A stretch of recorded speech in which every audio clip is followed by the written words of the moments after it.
আসসালামু আলাইকুম সকল দর্শক শ্রোতাকে আমন্ত্রণ জানিয়ে শুরু করছি চ্যানেল আই সংবাদ স্টুডিওতে আপনাদের সাথে আছি মোহাম্মদ রাইহান। বিস্তারিত সংবাদের শুরুতেই জানিয়ে দিচ্ছি ফ্রেশ আটা ময়দা সুজি সংবাদ শিরোনামগুলো।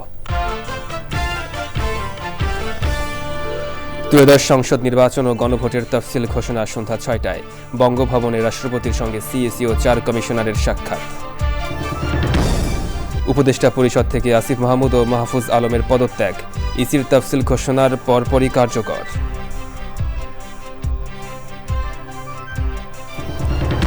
চিকিৎসায় সাড়া দিচ্ছেন বেগম খালেদা জিয়া, জানালেন ব্যক্তিগত চিকিৎসক। লন্ডন নেওয়া নির্ভর করছে মেডিকেল বোর্ডের সিদ্ধান্তের উপর। এবং নগরায়ন, বন ধ্বংস ও জলবায়ু পরিবর্তন সহ নানান কারণে বিপন্ন দেশের বৃক্ষ সম্পদ, অগ্রাধিকার ভিত্তিতে জীববৈচিত্র্য সংরক্ষণের তাগিদ।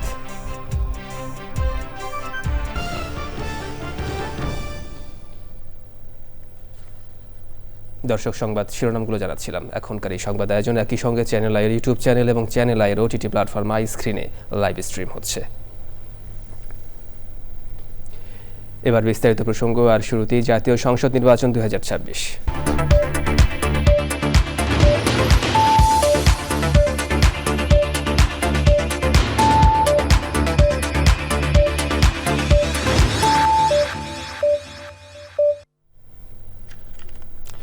ত্রয়োদশ জাতীয় সংসদ নির্বাচন ও গণভোটের তফসিল ঘোষণা হবে আজ সন্ধ্যে ৬টায়। জাতির উদ্দেশ্যে ভাষণে প্রধান নির্বাচন কমিশনার এএমএম নাসির উদ্দিন তফসিল ঘোষণা করবেন। নির্বাচন কমিশন সচিব বলেছেন, ইসির গেজেট অনুযায়ী ৩০০ আসনের তফসিল ঘোষণা করা হবে, তবে সংসদীয় আসনের সীমানা সংক্রান্ত বিষয়ে কোর্টের রায়ের কপি হাতে পেলে করণীয় নির্ধারণ হবে। নাজিবেগের রিপোর্ট। প্রথমবারের মতো একসাথে জাতীয় সংসদ নির্বাচন ও গণভোট আয়োজন করতে যাচ্ছে নির্বাচন কমিশন। ভোটের প্রস্তুতি ও তফসিল সম্পর্কে জানাতে বুধবার রাষ্ট্রপতি মোহাম্মদ শাহাবুদ্দিনের সঙ্গে সাক্ষাৎ করে নাসির উদ্দিন কমিশন। বিকাল ৪টার কিছু আগে নির্বাচন ভবনে তফসিলের ভাষণ রেকর্ড করেন প্রধান নির্বাচন কমিশনার। পরে নির্বাচন কমিশন সচিব কথা বলেন তফসিল ইস্যুতে। সন্ধ্যা ৬টার সময় তফসিল ঘোষণা করা হবে। মাননীয় প্রধান নির্বাচন কমিশনার জাতির উদ্দেশ্যে ভাষণ দেবেন, এখানে তফসিল ঘোষণা করে দিবেন। সংসদীয় আসনের সীমানা নিয়ে উচ্চ আদালতের রায়ের বিষয়েও ইসির অবস্থান তুলে ধরেন তিনি। আমরা সীমানা নিয়ে যে একটা খবর পেয়েছি, আমরা অ্যাডভোকেট অন রেকর্ড অথবা শর্ট অর্ডার পাওয়ার পরে এ বিষয়ে কমিশন সিদ্ধান্ত নেবে। তফসিল ঘোষণা করা হবে। এখন পর্যন্ত সিদ্ধান্ত হচ্ছে ৩০০ আসনে, কারণ আমরা এখনো পর্যন্ত তো কোর্টের কোনো অর্ডার পাইনি। অর্ডার পাওয়ার পরে যদি সংশোধন লাগে সেটাও সেভাবে করা যাবে। দুটি নির্বাচন একসাথে করা চ্যালেঞ্জ হলেও সুষ্ঠু ও গ্রহণযোগ্য নির্বাচন করার স্বার্থে সংশ্লিষ্ট সবার সহযোগিতা চায় commission. Najib beg, channel I, Dhaka. অন্তর্বর্তী সরকারের উপদেষ্টার পদ থেকে পদত্যাগ করেছেন মাহফুজ আলম ও আসিফ মাহমুদ সচিব ভুইয়া। বুধবার বিকেল ৫টায় প্রধান উপদেষ্টা অধ্যাপক মোহাম্মদ ইউনূসের কাছে পদত্যাগপত্র জমা দেন তারা। সংবাদ সম্মেলনে প্রধান উপদেষ্টার প্রেস সচিব শফিকুল আলম বলেছেন, মাহফুজ আলম ও আসিফ মাহমুদের পদত্যাগ নির্বাচন কমিশন তফসিল ঘোষণার সঙ্গে সঙ্গে কার্যকর হবে। এবার অন্যান্য সংবাদ। বিএনপি চেয়ারপারসন ও সাবেক প্রধানমন্ত্রী বেগম খালেদা জিয়া চিকিৎসায় সাড়া দিচ্ছেন বলে জানিয়েছেন তার ব্যক্তিগত চিকিৎসক ও মেডিকেল বোর্ডের সদস্য এজেডএম জাহিদ হোসেন। বুধবার রাতে ব্রিফিংয়ে ডাক্তার জাহিদ হোসেন বলেন, দেশি বিদেশি চিকিৎসকরা তার উন্নত চিকিৎসা নিশ্চিত করতে কাজ করে যাচ্ছেন। মেডিকেল বোর্ড সিদ্ধান্ত দিলে বেগম খালেদা জিয়াকে যে কোনো সময় উন্নত চিকিৎসার জন্য লন্ডন নেওয়া হতে পারে। জানাতুল বাকের কেকার রিপোর্ট।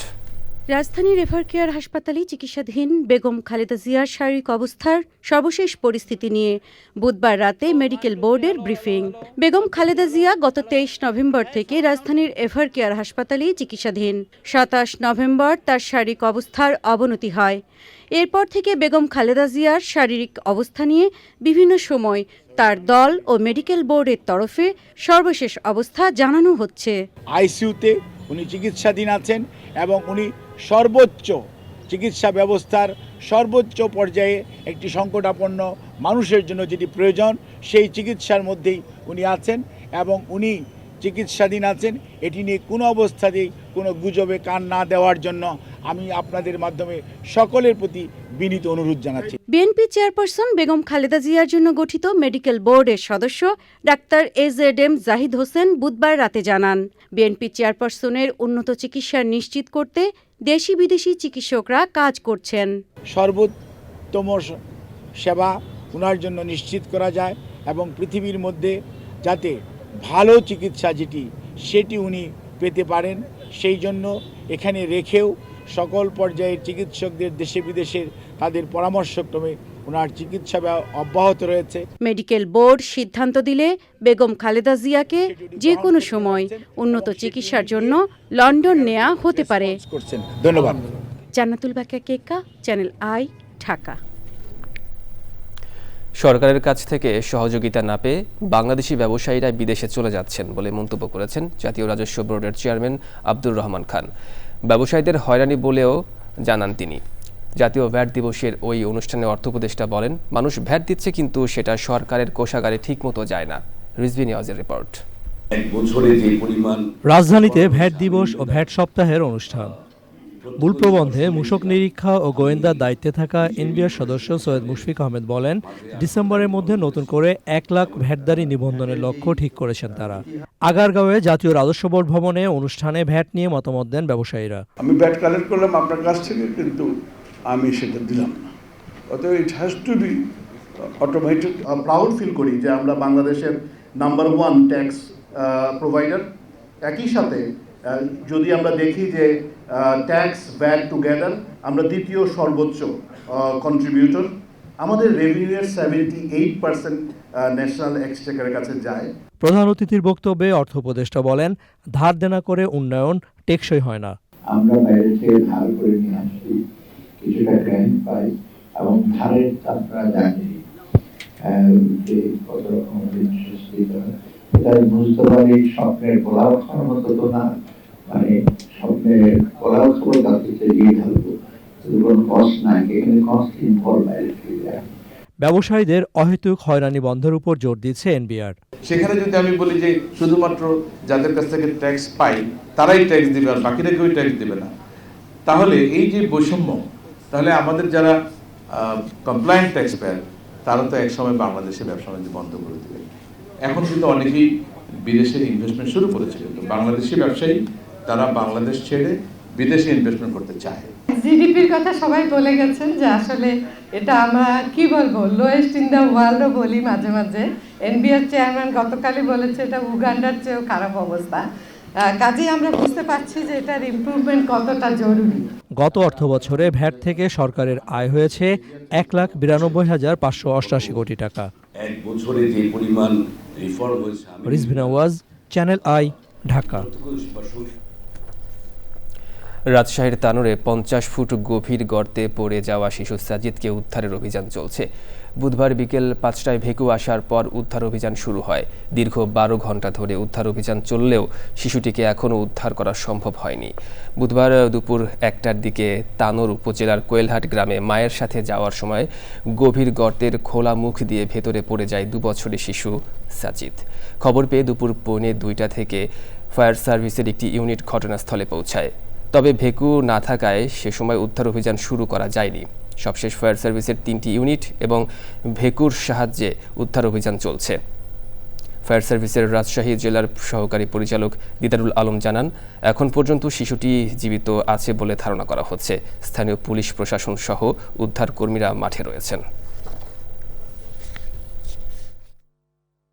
অক্ষত যদি ভিকটিম যদি আমরা উদ্ধার করতে চাই, তাহলে আমাদের এক্সকেভেটর ছাড়া একে উদ্ধার করা সম্ভব না। আমাদের অন্য কোনো আমরা প্রসেস আছে। যদি লাইভ ভিকটিম যদি মৃত যদি থাকে বলে মনে হইতো, তাহলে আমরা অন্য প্রসেস করতাম। আমরা মনে করি ভিকটিম হয়তো জীবিত আছে, এই জন্য আমরা এক্সকেভেটরের মাধ্যমে মাটি খনন করে আমরা ভিকটিম আমরা উদ্ধার করার চেষ্টা করছি। জীববৈচিত্র্যে সমৃদ্ধ দেশ বাংলাদেশ। এদেশের সমভূমি, পাহাড়, নদী, জলাভূমি এবং উপকূলীয় অঞ্চলে আছে বৈচিত্র্যময় উদ্ভিদ জগৎ। রয়েছে দেশের অন্যতম বনভূমি সুন্দরবন সহ পাহাড়ি চিরসবুজ বন ও পত্রছড়া বন। তবে দ্রুত নগরায়ন, বন ধ্বংস, জলবায়ু পরিবর্তন সহ নানান কারণে বিপন্ন দেশের মূল্যবান বৃক্ষ সম্পদ। আফরোজা হাসির রিপোর্ট। বৃক্ষ শুধু পরিবেশের সৌন্দর্য বৃদ্ধি কিংবা ভারসাম্য রক্ষাই করে না, অর্থনীতি ও সভ্যতার অন্যতম মূল ভিত্তিও। কাঠ, ফল, ওষুধ, তন্তু, জ্বালানিসহ জীবন ধারণের জন্য প্রয়োজনীয় প্রায় সব ক্ষেত্রেই বৃক্ষ অপরিহার্য। বাংলাদেশে যেসব উদ্ভিদরাজি জন্মে সেগুলোর মধ্যে উপকূলীয় অঞ্চলে দেখা যায় সুন্দরী, গেওয়া, গরান, বাইন, কেওড়া, পশুরসহ নানা প্রজাতির বৃক্ষ।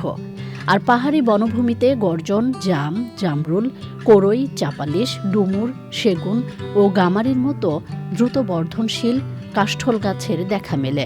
পত্রঝরা বনে পাওয়া যায় শাল, বাবলা, কাঁঠাল, তেঁতুলসহ নানা প্রজাতির গাছ। তবে বন ধ্বংস, পাহাড় কেটে বসতি স্থাপন, অপরিকল্পিতভাবে কাঠ আহরণ এবং অবৈধ লাকড়ি ব্যবসার কারণে বহু মূল্যবান বৃক্ষ বিলুপ্তির পথে। বিপন্নের খাতায় তেলিয়া গর্জন, পৈলাম, কুরচি, কর্পূর, গামার, চালমোগরা, বাঁশপাতা, কাঠলিচু, বনখেজুর, বনজাম ও উদাল। IUCN লাল তালিকা অনুযায়ী বর্তমানে দেশে বিপদাপন্ন রয়েছে প্রায় ৩৯৫ প্রজাতির উদ্ভিদ। এদের মধ্যে ৫টি মহাবিপন্ন, ১২৭টি বিপন্ন এবং ২৬৩ প্রজাতির উদ্ভিদ সংকটাপন্ন। বাংলাদেশের বিপন্ন বৃক্ষ শুধু প্রাকৃতিক সম্পদই নয়, অর্থনীতি, সংস্কৃতি ও পরিবেশগত নিরাপত্তার অংশ। জলবায়ুর ভারসাম্য, জীববৈচিত্র্য এবং মানুষের টিকে থাকার অন্যতম অবলম্বন, এসব বিপন্ন বৃক্ষরাজিকে অগ্রাধিকার ভিত্তিতে সংরক্ষণ প্রয়োজন। আফরোজা হাসি, চ্যানেল আই। দর্শক, বাংলাদেশের বিপন্ন বৃক্ষ নিয়ে পর্ব দেখবেন আজ রাত 10:15 প্রকৃতি ও জীবন অনুষ্ঠানে। বিশ্বের দ্বিতীয় জনবহুল শহর ঢাকা দূষণের চাপে ক্রমেই বসবাসের অযোগ্য হয়ে উঠছে। বায়ু দূষণ, শব্দ দূষণ, সবুজের ঘাটতি ও অপরিকল্পিত নগরায়নে বাড়ছে নগরবাসীর স্বাস্থ্য ঝুঁকিও। এই বাস্তবতায় দূষণ কমাতে, নিরাপদ খাদ্য নিশ্চিত করতে এবং মানসিক সুস্থতা পাওয়ার আশায় অনেকেই ছাদ কৃষি গড়ে তুলেছেন। তাদের অন্যতম একজন উত্তরার সালাম শিকদার। বিস্তারিত জানাচ্ছেন শাইখ সিরাজ। ঢাকার উত্তরা দক্ষিণ খানের সালাম শিকদার গত 5 বছর ধরে নিজের ভবনের 1900 বর্গফুট ছাদে গড়ে তুলেছেন একটি ফল ফসলের আয়োজন। প্রবাস জীবন শেষে দেশে ফিরে শারীরিকভাবে সচল থাকতে এবং মাটি ও ফল ফসলের প্রতি টান থেকেই তিনি শুরু করেন এই ছাদ কৃষি।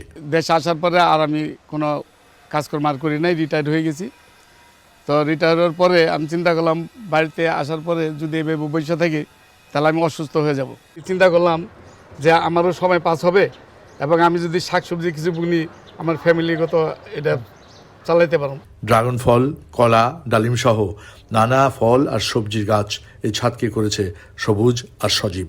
ছাদ বাগানে থেকে অনেক কিছু খাই, কাঁচামরিচ, তারপরে আপনার ওই লাউ, তারপরে পেঁপে, তারপরে আপনার পুঁই শাক। শতভাগের ভিতরে কত ভাগ কেনেন? 10 ভাগ আমি চালাই দিতে পারি।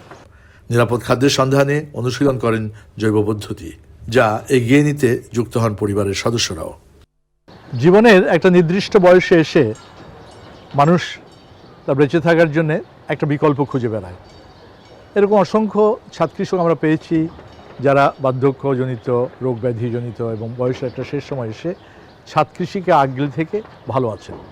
সেরকমই বিদেশ ফেরত সালাম শিকদার একজন, এবং তার এই ছাদ কৃষি থেকে তার আত্মীয়স্বজন, বন্ধুবান্ধবের ভেতরে অনেকে অনুপ্রাণিত হচ্ছেন এই কাজটি করার জন্যে।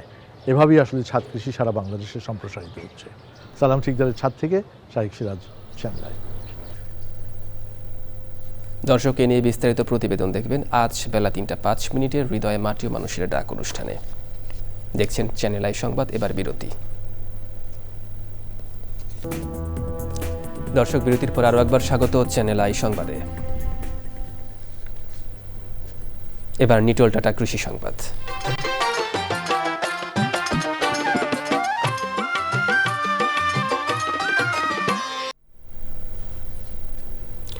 মেহেরপুরে শীতের শুরুতেই বাজারে উঠছে বিভিন্ন সবজি। এ সময় সবজির ব্যাপক চাহিদা থাকায় বাজারে ভালো দাম পাচ্ছেন চাষিরা। এতে আর্থিকভাবে লাভবান হচ্ছেন তারা।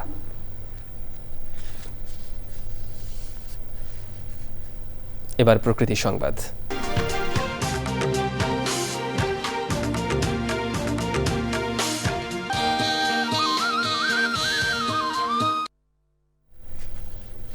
আজ 11 ডিসেম্বর আন্তর্জাতিক পর্বত দিবস।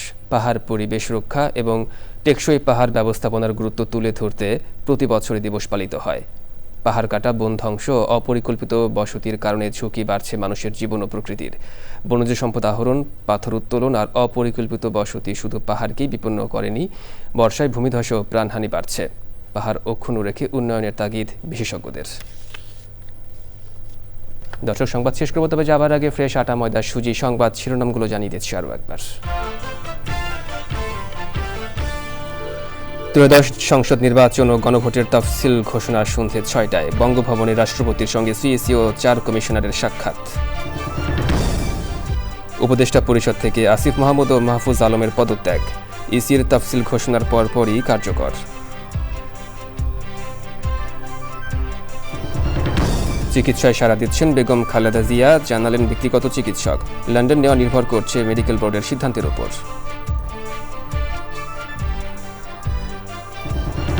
এবং নগরায়ন, বন ধ্বংস, জলবায়ু পরিবর্তন সহ নানান কারণে বিপন্ন দেশের বৃক্ষ সম্পদ, অগ্রাধিকার ভিত্তিতে জীববৈচিত্র্য সংরক্ষণের তাগিদ।